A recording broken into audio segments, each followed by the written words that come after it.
Happy Halloween, everyone. These are great to hear back. Special Halloween video. Today we're looking at how to play a Halloween-based game. Best candy on the block. The Rewrapped version. It's an improved, updated version of the original game. It is by John Barron and Barron's on Games, self-published. For ages 9 and up, and for 2 to 5 players. It is a trick-taking game all about candies and Halloween. It comes with these two little reference cards that have a distribution of suits. You can see there's cards numbered 1 through 12, actually technically 0 through 12, or -1 through 12 if you want. In multiple different suits, I believe there's 10, there's actually I think 11 because of an expansion. On the other side is some more information. So the cards you get, and this includes an expansion, but they have, it's a trick-taking game, and it is must follow. The catch being now that in this game, cards have anywhere from 1 to 3 suits that you can follow. So it's not just one specific suit, like in regular trick-taking games where you have to play, if I play a red card, you have to play a red card if possible. In this case, if I play this card, you can play a chocolate, a coconut, or a peanut to follow. You got all sorts of cards like that, different suit colors and everything. All sorts of cool artwork. There's also these -1 cards. These are point cards. They are a negative point. If you win the trick that has this card, it's going to cost you a point. Each trick you win is going to be worth a point. So if you win this in a trick, basically it negates that point, and also causes you to lose your turn. Basically, it forces the person to your right to lead the next trick, as opposed to you. There's also 0 cards, which are non-candy cards, such as this one, like pencils, which they're just zeros. You play them, and you basically slough off a trick. You don't win the trick. They don't cost you anything in the adding points or anything like that. And there's all sorts of cards like that. I have in this one these expansion cards that have frozen treats, like fudgicles, I guess that is. There's a different one. And so there's that one. I will point out that these ones have a slightly different color in orange. I don't know what it was. It was some kind of a mistake. They were supposed to match. It's a very minor thing. That's all these ones that have a yellow suit, which I've added into the game. But there's other expansions here as well. You got these expansions. Actually, there's one more card I should mention, if I can find it, which is here somewhere. There it is. The king size card. It's a 13 with a crown. It's the only one of its kind. This can be played at any time. And basically you win the trick if you play it because it's the highest numbered card. And you can also play the -1 cards, the point cards, and the 0 cards at any time as well, even if you have a playable card.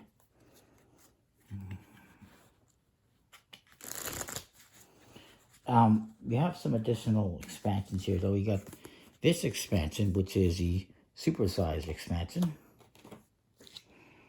As it says on here, the king-sized expansion, sorry, which adds this whole king set of cards. This one would replace the one that's in the deck, or it can be replaced. And it also has these 2 new zeros, a mom veto and a dad tax. And these basically say that after resolving a trick, all the other cards the winner would take into the personal stash, or actually discard it to the bottom of the leftover stash. So each player, when they win a trick, they're going to take those cards and put them into their personal stash, I guess, for scoring. But if these get played, you actually don't get to collect them. They just get discarded. The rest of the cards, once you deal out the cards, is going to be leftover cards, and those become the leftover stash, which may be drawn upon with these expansions. This expansion adds all sorts of special rules. So if you play this card, card closest to 7 would win the trick.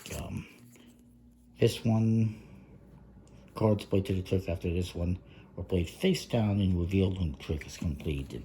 There's all sorts of little funky rules you can throw in there if you want. On top of that, there's this expansion, which I believe is the Lost Treats expansion. No, wait, let me see. This is the Favorite Flavors expansion, which you can add in.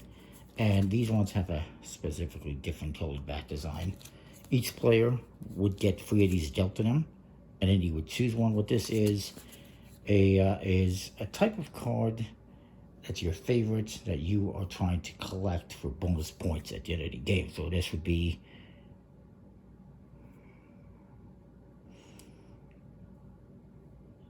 having cards of a single flavor. 8 cards. And there's 8 cards. So basically you're trying to win 8 of these, I guess, chocolate cards. Or you're trying to win these chocolate cards. And there's 8 of them in the deck. This tells you how many there are. And you would get a point for each one you collect. This is, if you get sour flavored cards, there's 8 of those. This is having just orange cards and purple cards and so forth. There's just king flavored cards, if you use that deck. Peanut flavor, there's chocolate flavor. There's all sorts of different things here. This is multiple flavors. It's just for bonus points, basically. And again, each player would get 3 cards dealt to them. You would secretly look at them, secretly choose one, and discard the rest. That's how you would do that one. Then there's also this expansion.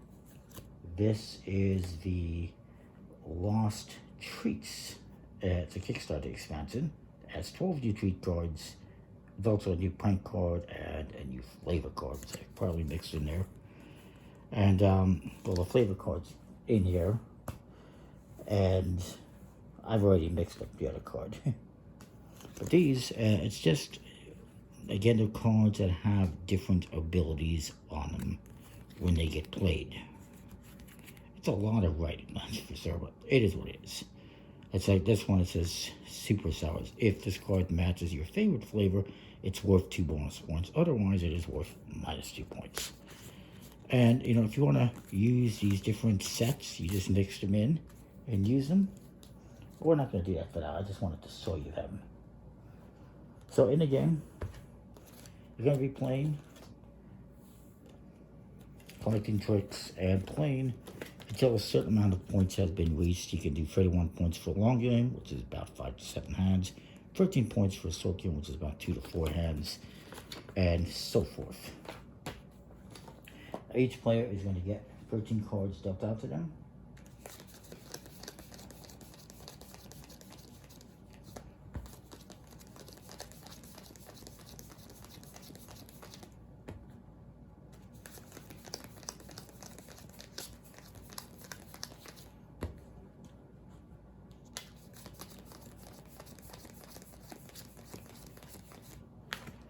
And the rest go into a leftover stash.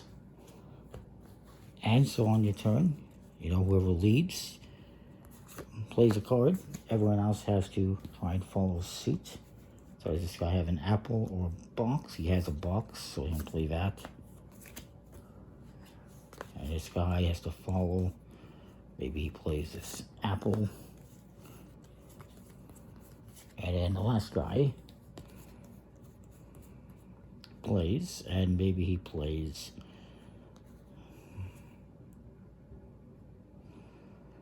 I was hoping he could play one of those. Maybe he just plays the 0. He's not going to win the trick, so he might as well, actually, he'll play the -1. He's not going to win the trick, so he might as well screw me out of a point. And so I would collect that. Obviously, I'm not going to get a point for this one. And you continue. Whoever one leads the next trick, highest card wins the trick. If for example,